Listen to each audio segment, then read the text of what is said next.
Dans ce grand salon omanais, des hauts responsables accueillent le ministre iranien des Affaires étrangères, venu à Mascate pour des discussions très attendues avec les États-Unis.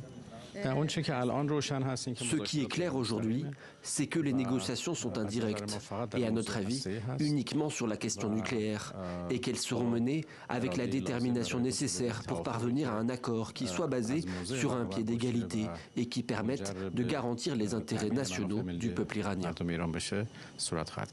Lundi dernier, le président américain avait surpris tout le monde en annonçant la tenue de ces discussions à Mascate ce samedi. Les deux pays, ennemis historiques, n'ont plus eu de pourparlers à ce niveau depuis 2018. À l'époque, Donald Trump, qui en était alors à son premier mandat présidentiel, avait décidé de retirer son pays de l'accord de Vienne, qui encadre le programme nucléaire iranien en échange d'une levée des sanctions internationales. 7 ans plus tard, le président américain veut un nouveau texte, sans quoi il menace l'Iran d'intervention militaire. Je ne veux pas qu'ils aient d'armes nucléaires. Je veux que l'Iran soit un grand pays merveilleux et heureux, mais ils ne peuvent pas avoir d'armes nucléaires et nous allons négocier avec eux samedi.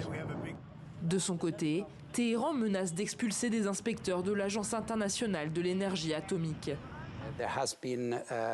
Il y a eu un échange de messages entre Donald Trump et le gouvernement iranien. Nous savons qu'il y a encore beaucoup de divergences, mais une chose devrait nous donner de l'espoir, c'est qu'ils reconnaissent qu'il y a besoin d'un accord. Ensuite, les termes de cet accord, son échelle, ses conditions, sont des choses qui vont devoir être négociées.